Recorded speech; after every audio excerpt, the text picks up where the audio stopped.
Tenemos tema de hipertensión arterial sistémica.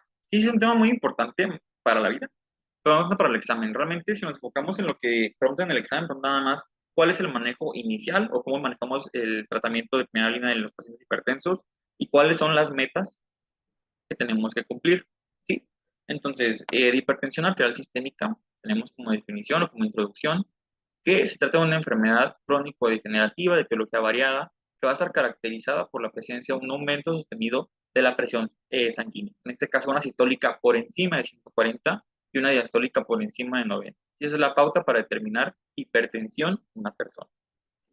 Bueno, primero nada más tenemos que obviamente esta enfermedad cuya prevalencia va aumentando, más que nada relacionado con el aumento de la esperanza de vida a nivel mundial, una prevalencia hasta el 50% de la población, con mortalidad de hasta el 10.4 millones de personas a nivel mundial, más que nada por, obviamente, las complicaciones a nivel micro y macrovascular que llevan consigo, pues, la hipertensión no controlada, ¿no?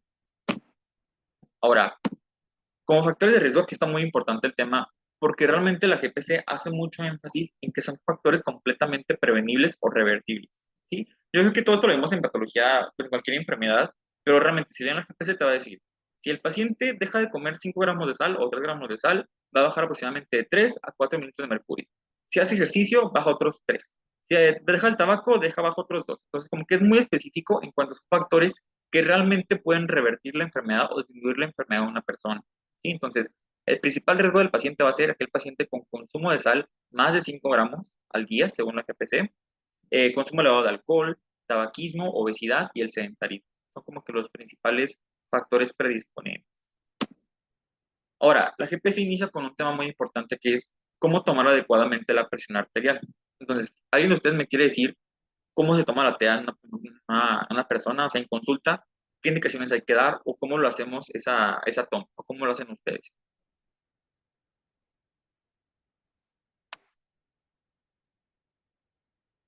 Primero que nada, ¿qué le decimos a los pacientes antes de tomar la presión?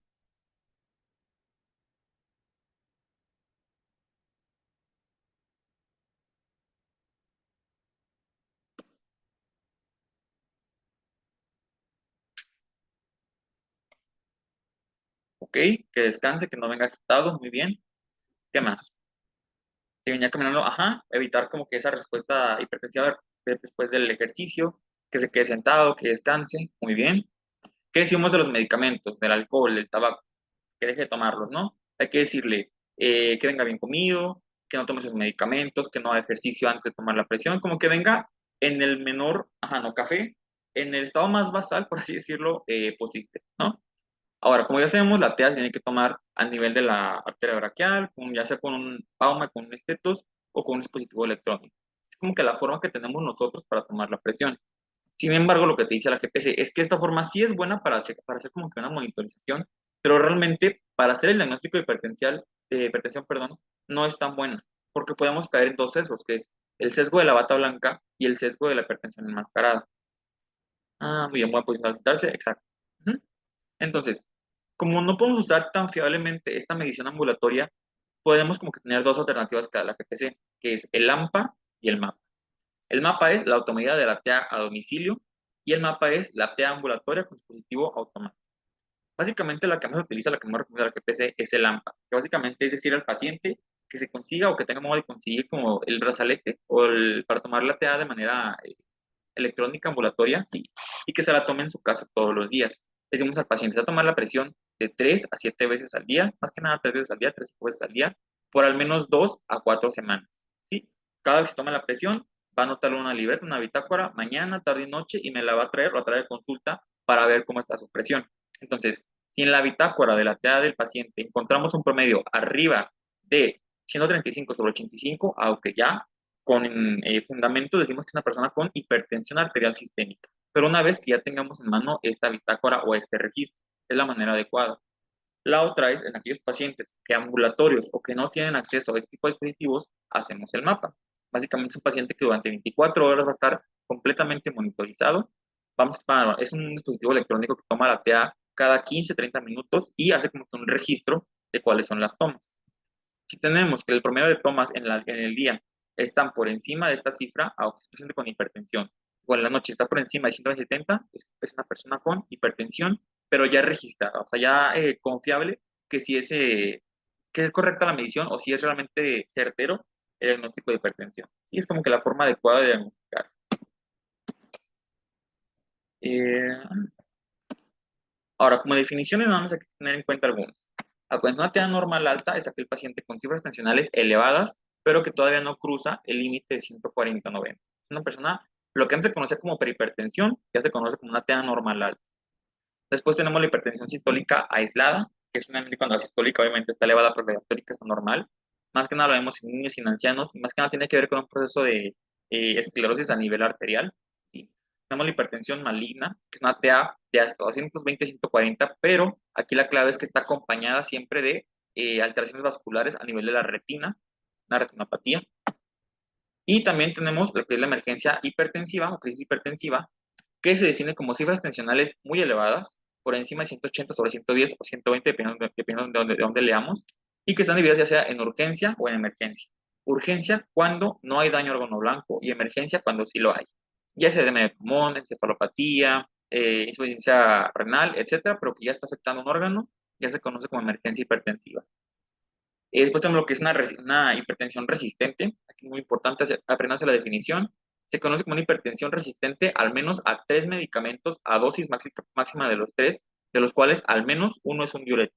Eso ya es una hipertensión refractaria o resistente al tratamiento. ¿Sí? Después tenemos la TEA de la bata blanca o enmascarada. La bata blanca, ya saben ustedes, que es aquel paciente que no es hipertenso, pero cuando llega a la consulta por el estrés, por el nerviosismo, la T aumenta y podemos pensar que sí tiene hipertensión, como que el principal sesgo que tenemos, ¿no? La enmascarada es lo contrario, aquel paciente que sí es hipertenso, pero que por algún motivo en la consulta no se demuestra eso o sale con una TEA normal. Paciente con hipertensión enmascarada. Y tenemos la hipertensión del ejercicio, que es cuando tenemos una sistólica por encima de 230, que es como que ya excesivo ese aumento de la presión. Ahora, tenemos lo que es la clasificación y aquí entra como que la primera discordancia que tenemos en la literatura.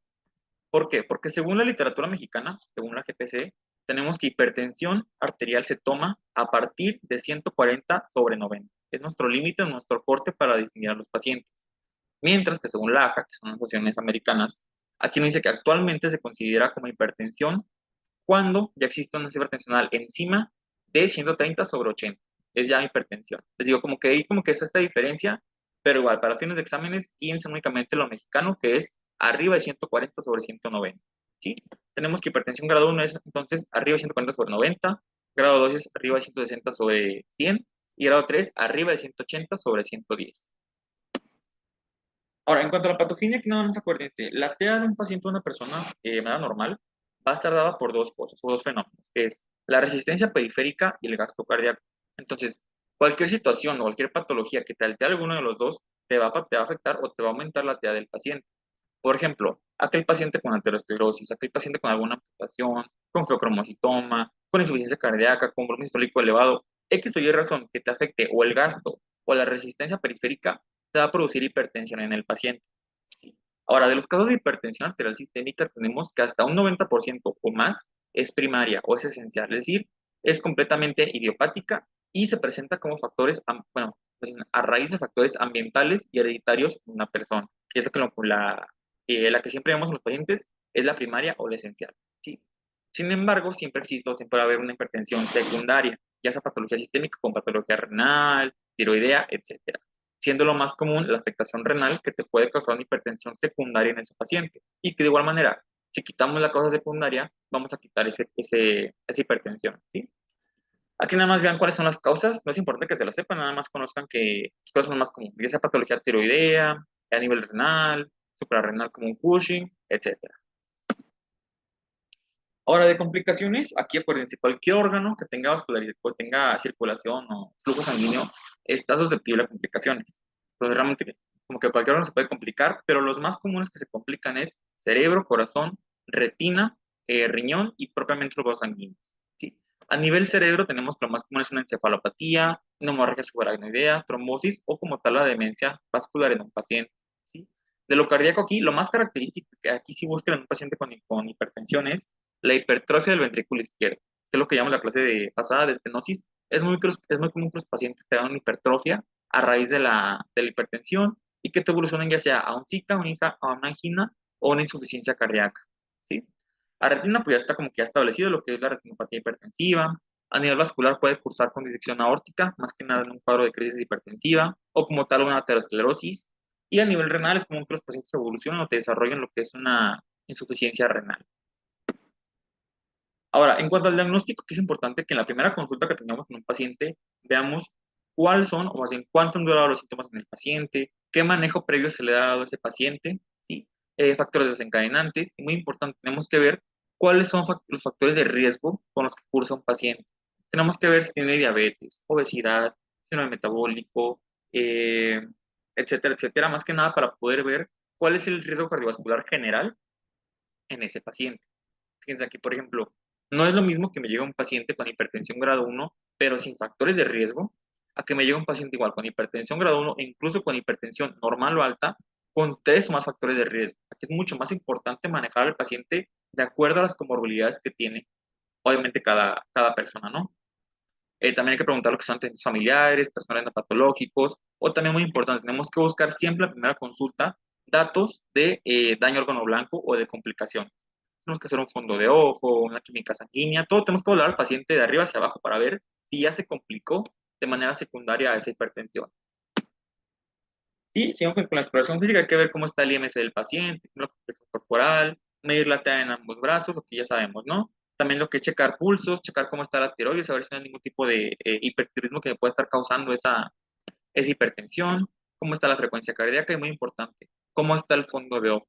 Bien, por ejemplo, esta paciente con hipertensión, cómo se ven los infiltrados algodonosos, típicos de una retinopatía ya grave en el paciente. ¿Sí? Y también importante, en un paciente de primera consulta, tenemos que hacer laboratorios para ver cómo están las complicaciones, o sea, hay patología sistémica que no puede estar causando la hipertensión. Tengo que ver pedir una química sanguínea, ver cómo está el BUN, cómo está la creatinina, tengo que ver cómo está la TSH. Hay que siempre descartar hipertiroidismo en un paciente con hipertensión, cómo está el perfil glucémico, el perfil lipídico, cómo está el sodio, el potasio del paciente. Y muy importante, tenemos que hacer un electro siempre de primera intención. ¿Sí? Por ejemplo, acuérdense, lo más muy común que los pacientes con hipertensión te hagan hipertrofia ventricular. Que de hecho, lo mismo la clase pasada, que hay unos criterios, que son los criterios de Sokolov-Lyon, que da para ver si un paciente tenía hipertrofia o no tenía hipertrofia. ¿Se acuerdan? Teníamos que medir lo que es la onda S en B1 y la onda R en B5, B6 para ver si tenía o no hipertrofia este paciente secundaria a la hipertensión. Todo eso hay que hacerlo en la primera consulta del paciente. Ahora, ya para el manejo, aquí como en todo tenemos manejo farmacológico o no farmacológico, pero realmente les digo, aquí en hipertensión sí es muy, muy importante y sí soy como muy insidioso en eso, de conocer realmente cuáles son las medidas específicas para un paciente con hipertensión. Porque digo, según la GPC ya está medido cuánto te baja en milímetros de mercurio cada acción que haga el paciente. Sí, entonces tenemos que iniciar a decir al paciente que tiene que dejar la sal, tiene que disminuir el consumo de sal a menos de 3 gramos por día. Hay que cambiarle la dieta del paciente a una dieta DASH, una dieta mediterránea, más que nada que esté compuesta ya sea de pescado, de pollo o de frutas y verduras. ¿Sí? Hay que restringir el tabaco, el alcohol, el consumo de café, todo eso hay que mermarlo en el paciente. Que baje de peso es muy importante. También la actividad física también es muy importante, más que nada ejercicio aerobio, a menos 30 minutos por 5 días a la semana y reducción del estrés. Todo eso puede bajar considerablemente la actividad de un paciente e incluso puede hacer que un paciente no requiera manejo con fármacos. Sí, es ahí como que la importancia de esto.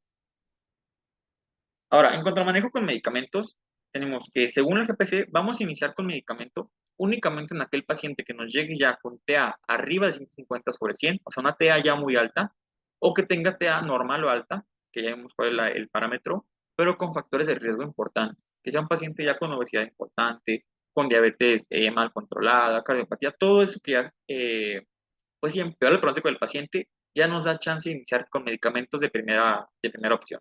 ¿Sí? Y aquí también muy importante, apréndanse bien lo que son las metas terapéuticas. Sí, es como que también lo que les pueden preguntar. En población general, o sea, sin comorbilidad, ningún tipo de patología, se recomienda bajar la TA por abajo de 140/90. Es que la meta terapéutica. Ahora, en pacientes geriátricos arriba de 80 años, hay que ser menos drásticos, menos bruscos, ¿sí? Se recomienda bajar la TA sistólica únicamente por debajo de 150. Más que nada para evitar disregulaciones, para evitar eh, la hipotensión ortostática, que puede provocar que se caigan, pues hay que ser como que menos bruscos, ¿no? En pacientes cardiópatas y pacientes con diabetes mal controlada, hay que bajar la TA abajo de 130-80, perdón, que es la meta terapéutica. Y en pacientes renales hay que bajar todavía más la sistólica por debajo de 120. Esto es según la GPC. Y esto sí, apréndansela bien. Y también igual la GPC nos menciona que siempre tratemos de dar terapia dual y terapia combinada. ¿Sí? Siempre tratar como que dar medicamentos, que vengan dos medicamentos en una pastilla. Más que nada para mejorar la adherencia al tratamiento. ¿Sí? Y obviamente el medicamento muchas veces depende de la edad, de la intensidad, factores asociados, etcétera. ¿Sí? Ahora, en cuanto a las opciones que tenemos para iniciar manejo, de entrada tenemos lo que son los diuréticos, como que es como que el más importante que tenemos que manejar, ¿sí? Y a pesar que tenemos un chorro de diuréticos para cualquier tipo de acción que queramos ver, como se ve aquí en la imagen, aquí lo importante son dos. Es las tiacidas, como la hidroclorotiazida, que básicamente lo que hacen es que te inhiben la reabsorción de sodio y cloro a nivel del túbulo contorneado distal, perdón, sí, contorneado distal, entonces te disminuye la absorción de agua y te baja la TA del paciente.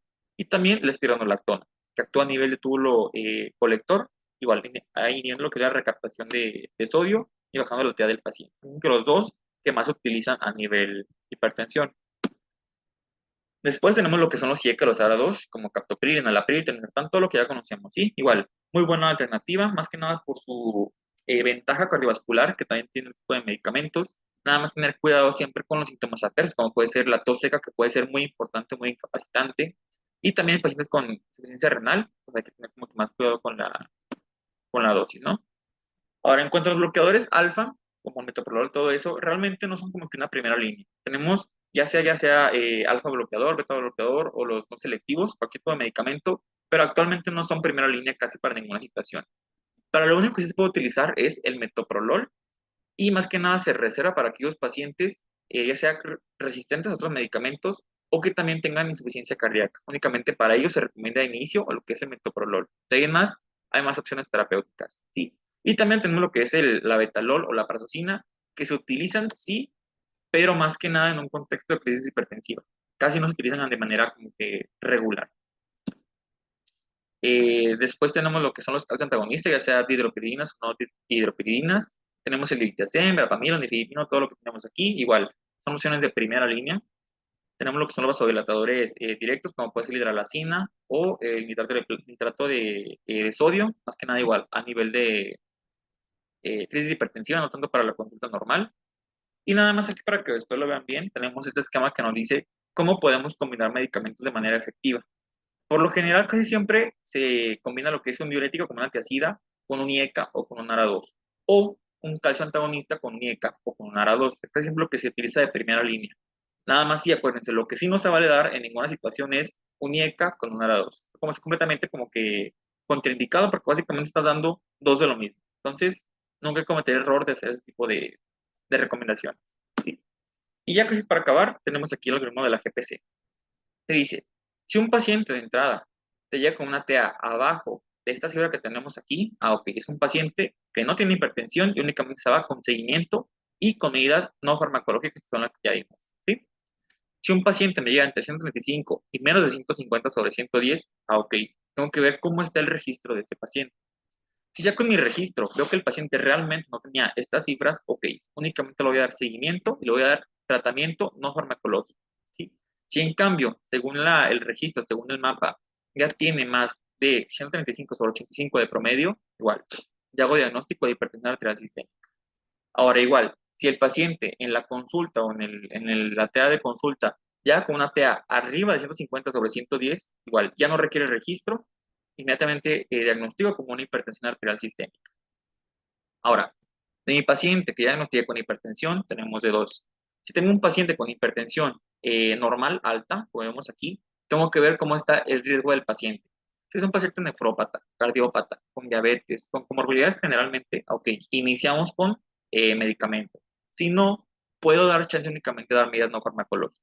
¿Sí? Y de igual manera, tenemos ya una hipertensión ya establecida arriba de 140-90, igual, iniciamos con medicamento en ese paciente. ¿Y qué medicamento utilizamos? Tenemos que, de primera línea en un paciente más de 18 años, sin diabetes y sin síndrome metabólico ni obesidad, tenemos que dar un IECA o un ARA2, ya sea enalapril, captopril, telmisartán, losartán, todo eso que ya conocemos, con una tiacida, con hidroclorotiazida, según la GPC, es el manejo de elección. Si sí tiene obesidad, tiene diabetes o tiene síndrome metabólico, ok. Cambiamos la tiacida y damos un bloqueador de canal de calcio. Damos amlodipino, nifedipino, etcétera, ¿sí? O con LIECA y con el ARA2. ¿Sí? Ahora igual, damos medicamento y damos otra vez consulta en 2 semanas con su bitácora. Si en esa bitácora vemos que la TA no mejoró, sigue igual, sigue mayor a 130 sobre 80, ok. Damos una terapia triple ahora, que es el segundo paso. Vamos a dar igual IECA ahora 2 junto con la tiacida y junto con el bloqueador de canal de calcio. ¿Sí? Si sí mejora con ese medicamento, ok, vamos a dar seguimiento cada 3 meses. Si el paciente aún con la terapia triple no mejora o no baja esa TA, ok, damos una terapia cuádruple, que es igual a la terapia triple, pero le añadimos espionolactona. Según la GPC, ese es el manejo del tercer paso. Y de igual manera, 2 semanas damos consulta. Si en 2 semanas el paciente continúa sin bajar la TA, ok, ahora sí hacemos diagnóstico de hipertensión resistente y lo enviamos a tercer nivel con endocrino para ver cómo está ese manejo de la hipertensión, a ver si no es hipertensión secundaria o una hipertensión de difícil manejo. ¿Sí? Y es el manejo según la GPC. Aquí nada más tengan en cuenta, como les digo, o sea, realmente esto es en pacientes sin comorbilidades o con comorbilidades ya establecidas, pero realmente también depende mucho de qué enfermedad tenga el paciente.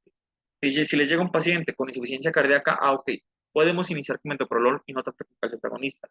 O si llega un paciente con enfermedad renal crónica menos de 30 en estadios 4 o 5, ok, podemos iniciar, en vez de una tiacida, iniciamos con furosemide, por ejemplo. Sí, les digo, como que depende mucho de la comorbilidad, pero a grandes rasgos, este es el manejo que se le tiene que dar a un paciente con hipertensión.